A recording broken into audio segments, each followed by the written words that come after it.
Salut à tous, on parle foot. Aujourd'hui on se retrouve pour une nouvelle vidéo. Ça fait longtemps que je n'avais pas fait, je m'en excuse, mais on est reparti. Donc aujourd'hui je vous fais ma petite vidéo des tier list de championnats que je vous conseille, sur lesquels il faut vraiment se concentrer pour investir sur des joueurs pas chers, enfin pour ma stratégie de joueurs pas chers selon moi. Et donc je vais vous faire cette petite vidéo là. En même temps on va parler des nouveautés qui vont arriver sur Sora prochainement.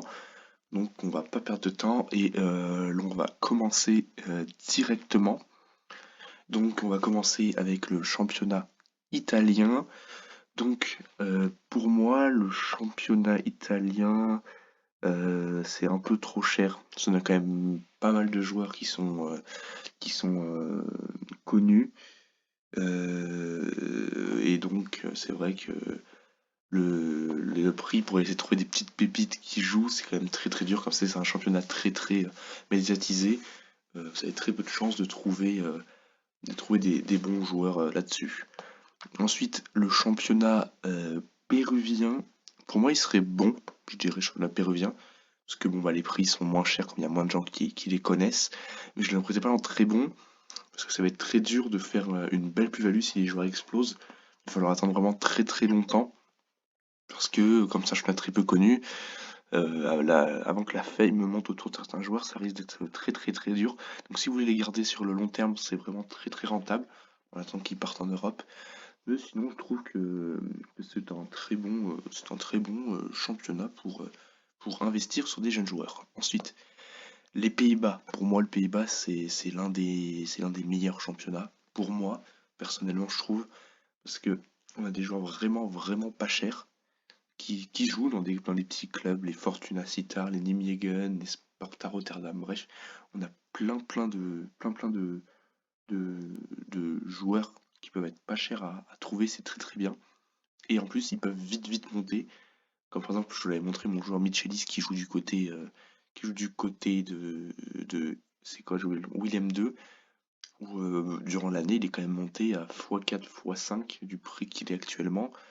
Il est monté de 0,05 à 0,020, donc c'est énorme quand même.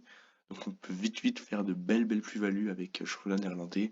C'est un championnat que beaucoup de gens aiment bien, un championnat à la mode, où beaucoup de joueurs sont ensuite recrutés dans des grands championnats. Donc moi, le championnat néerlandais est pour moi peut-être l'un des meilleurs, voire le meilleur championnat. Ensuite, États-Unis, pour moi, États-Unis est un très très bon championnat, pareil que le Pérou, mais je pense un peu meilleur que le Pérou. Je pense même que le Pérou en moyen. Je mettrais les États-Unis en bon, parce que pour moi, les États-Unis aussi, on peut vite faire de belles plus-values. Un peu plus médiatisé que le Pérou, mais moins que les Pays-Bas. Euh, le seul problème, je dirais, c'est que son championnat est différent que des championnats dits européens. Du coup, on a moins de gens qui s'intéressent, et donc ça fait des grosses périodes creuses durant les années.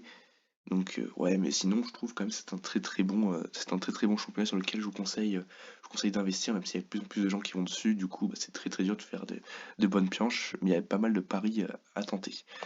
Le championnat japonais, je ne le connais pas, malheureusement, même si je dirais qu'il y a quand même des bons coups à faire plus pour les SO5 scores, pour aller chercher les paliers, comme le championnat chinois ou le championnat coréen. C'est là-dedans que vous pouvez chercher vos paliers, pas des futurs jeunes, mais plus des championnats pour les paliers.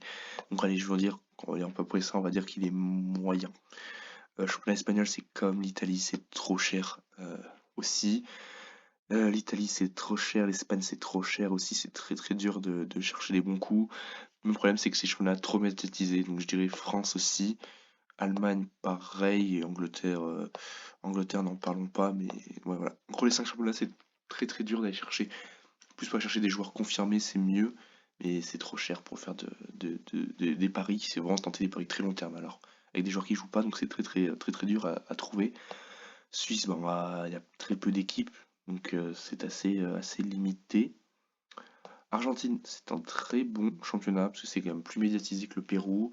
On a plus de bons jeunes qui sortent d'Argentine avec les River Plate et Boca Juniors. Donc il y a quand même moyen de se faire de belles plus-values facilement, je trouve, avec le championnat argentin. Je me suis pas trop non plus penché dessus, mais des rares joueurs que j'ai vus, on peut vite vite faire pas mal de bénéf avec le championnat argentin. C'est pour ça que je vous le conseille un peu à la manière des États-Unis.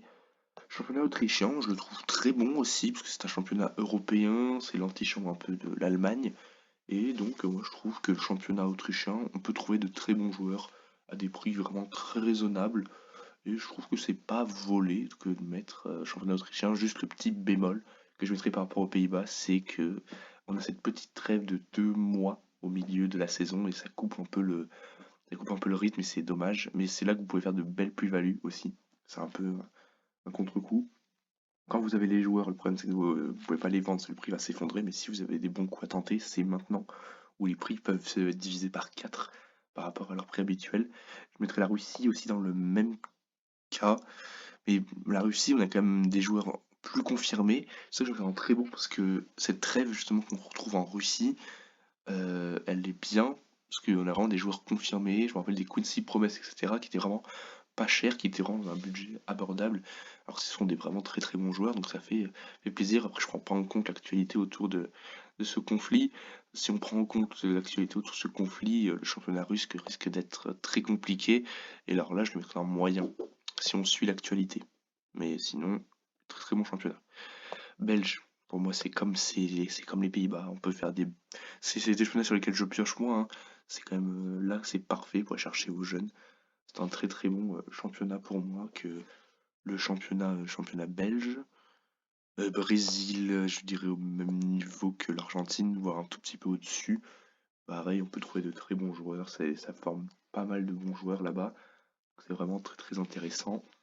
Colombie, je connais pas. Croatie, pour moi, c'est l'identique de l'Autriche. On peut là trouver des petits cracks, même s'il n'est pas encore vraiment sorti, mais je pense qu'on peut vraiment trouver de très belles pépites. Dynamo Zagreb, etc., etc. On va chercher des futurs très grands joueurs. Danemark, j'adore ce championnat. Je le mettrais dans le bon aussi. Le championnat danois est vraiment très très bon parce que on trouve de très bons joueurs aussi en Danemark. J'aurais l'impression de le répéter non-stop. Mais c'est bien basé sur la jeunesse, des clubs qui travaillent très très bien, qui sont intelligents dans leur recherche de joueurs. C'est pour ça que je vous conseille le championnat danois. Mexique, pareil, je connais pas. Portugal, je mettrais dans bon. C'est comme les championnats, les grands championnats, mais c'est un peu mieux parce que les prix sont un petit peu moins chers. Beaucoup de joueurs s'expatrient ensuite à l'étranger, donc le championnat portugais, c'est vraiment bien. Écosse, je connais pas. Corée du Sud en moyen aussi pour faire vos scores, c'est pratique. Chine, pareil. C'est pratique pour faire vos SO5, mais sans plus pour trouver des bons jeunes. Et Turquie, ouais, c'est dans bon aussi, je dirais. Turquie, c'est pas mal non plus pour faire vos petites templates, parce que ça mélange joueurs d'expérience et aussi très bons jeunes. Donc c'est un championnat que je vous conseille, je mettrais même là, je pense que je le mettrai là. C'est un championnat que j'ai pas assez supervisé, mais je pense que je devrais m'y mettre un peu plus sur le championnat turc. Voilà ma petite liste à quoi elle ressemble à la fin. Donc pour moi les meilleurs, hein, c'est Pays-Bas, Belgique, Turquie. On a des très bons championnats Brésil, Argentine, États-Unis, Autriche, Croatie, Danemark, Portugal. En moyen, je mettrais le Pérou, Japon, Russie, Corée du Sud, Chine. Même si aussi il peut bouger un peu. On va le laisser là. Trop cher, ouais, on va aller 5 grands championnats, c'est beaucoup trop cher et je ne connais pas ces championnats-là. Ensuite, pour revenir rapidement sur les nouvelles mises à jour so rares, c'est que en rare vont être limités à d'euros qui va pas bouger, donc c'est 25 et 50 euros. On va avoir la deux nouvelles ligues. Est-ce qu'elles apparaissent? On va avoir la deux nouvelles ligues. Je sais pas si on peut les voir. J'ai pas l'impression qu'on peut les voir encore. Non, elles ont pas dû apparaître. On peut pas encore voir les nouvelles ligues qui vont être, je pense, pas mal. On va voir si elles sont là. Les spécialistes Limited League, elles sont là. Donc, il faudra pour la spéciale Limited 2 joueurs avec une moyenne inférieure ou égale à 40 sur les 15 derniers matchs. Un joueur 60, pareil, etc. 2 joueurs autorisés à être de la même équipe. Ça vous permet, au petit budget comme moi, de pouvoir inscrire des joueurs et pour espérer bien des bonnes cartes. Je trouve que c'est plutôt intéressant. Et la Underdog League, pareil, c'est pour les petits budgets et je la trouve aussi vraiment pas mal. Pourquoi pas m'y pencher là-dessus? Ensuite, en nouveauté, on a les cartes rares où on interdit les communes avec les cartes rares pour faire les ligues d'ici le mois d'août. Donc c'est fini, les équipes à 4 rares plus une commune en tant que gardien. Ça c'est fini, on n'aura plus le droit à cela, même si ça ne me concerne pas.